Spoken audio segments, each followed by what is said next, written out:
Hello everyone, সবাই কেমন আছো? আশা করছি সবাই খুব ভালো আছো। আমার আরও একটি নতুন মিনি ব্লগে তোমাদের সবাইকে ওয়েলকাম। তো চলো তাহলে আজকের মিনি ব্লগটা এখান থেকেই শুরু করা যাক।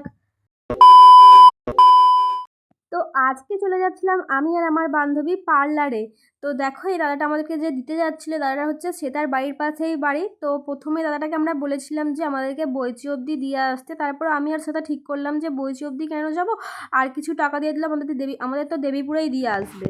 তারপরে দাদাটাকে আমরা বললাম, তারপর দাদাটা রাজিও হয়ে গেছিলো। তাহলে দাদাটা বললো চল তাহলে তোদেরকে দেবীপুরেই দিয়ে আসি। আর দেবীপুরে আমরা যাচ্ছি তার কারণ হচ্ছে দেবীপুরে আমাদের সাথে একটা দিদি আমার সাথে মেকআপ শিখেছিল, ওই দিদিটা নতুন পার্লার খুলেছে। তো আমরা চলে যাচ্ছিলাম ওই দিদিটার পার্লারেতেই। দিদিটা এখন পুজোর জন্য নতুন পার্লার খুলেছে আর ওখানে অফারও দিচ্ছে ভালো ভালো। তো এই দেখো আমরা এখানে চলে এসেছি। আর গাইজ বাইরে যা গরম, ভেতরে ঢুকে একটুখানি শান্তি লাগছিলো, ভেতরেতে এসি ছিল। তো এখানেতে প্রথমেতে শ্বেতা হেয়ার কালার করবে, মানে হেয়ারে হাইলাইট করবে, তার জন্য ওকে বসিয়ে দিয়েছিল এখানে হেয়ারটা ওয়াশ করতে। হেয়ার ওয়াশ করতে করতে কারেন্টটা চলে গেছিলো, তখন দিদি শ্বেতা নেল এক্সটেনশানও করবে বলেছিল। তাহলে দিদিটা বলে যে তাহলে বসে থাকবো কেন, তাহলে চল তোর এক্সটেনশানটা শুরু করে দিই। তো দেখো এখানেতে ওই টিপগুলো বসিয়ে নিয়েছিল। তারপরে এখানে কীরকম কী সাইজ করবে না করবে, কাটিং করবে, তার জন্য এখানে জিজ্ঞাসা করছিল ওকে যে কতটা কি লেন্থ রাখবি না রাখবি। তারপরে সেটা দেখিয়ে দিয়েছিল। আর আমি মানে এর প্রসেসটা অত জানি না গো, কী নাম টাম এগুলোও সব জানি না গো। এখানে কাটিং করছিল।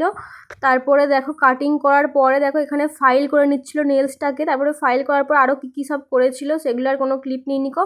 তো ফাইনাল লুক এখানে দেখো নেল পলিশ সব কমপ্লিট করে দেওয়ার পরে এখানে ওই ইউভি লাইটে নেলসটা শুকিয়ে নিয়েছিল। তারপর দেখো এটা হচ্ছে ওর নেলসের ফাইনাল লুক, খুব সুন্দর। আর এটা হচ্ছে সেটারই চয়েস ছিল যে রেড করবে বলেছিল, খুব সুন্দর করেছিল। তারপরে আমি এখানেতে বলেছিলাম তো স্পা করাবো, তো তার জন্যে আমাকে এখানে হেয়ার ওয়াশে বসিয়ে দিয়েছিল।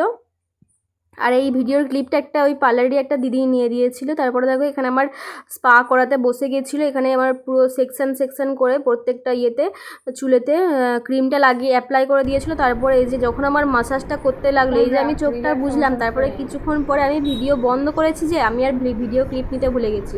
আমাকে এত সুন্দর মাসাজটা দিয়েছিল। ঠিক আছে, হ্যাঁ।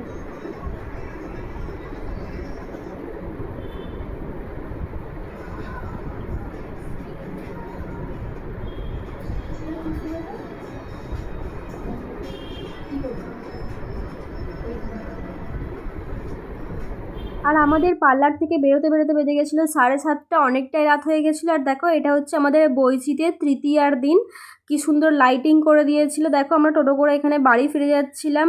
আর এখানে আমার কাকিমার সাথে দেখা হয়ে গেছিলো, ওই যে লাল কাপড় পরে আমার কাকিমার সাথে একটুখানি কথা বলে নিয়ে আমরা আবার চলে যাচ্ছিলাম। এটা আমার বাড়ির একটুখানি আগে এই নতুন শপিং মলটাও হয়েছে। তারপরে বাড়ি ফেরার পরে, বাড়ি ফিরতে 8:10-15 হয়ে গেছিলো। বাড়ি ফেরার পরে মাকে এখানে ফেসিয়াল করে দিচ্ছিলাম।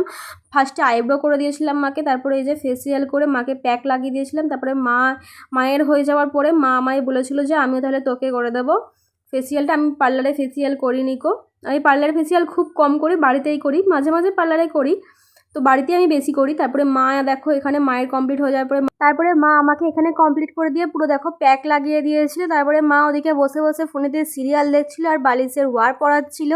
তো আজকের ভিডিওটা এত পর্যন্ত লাগছে। ভিডিওটা ভালো লাগলে লাইক করে দিও, কমেন্ট করে জানিও কেমন লাগলো। তো আজকের মতো এখানেই টাটা।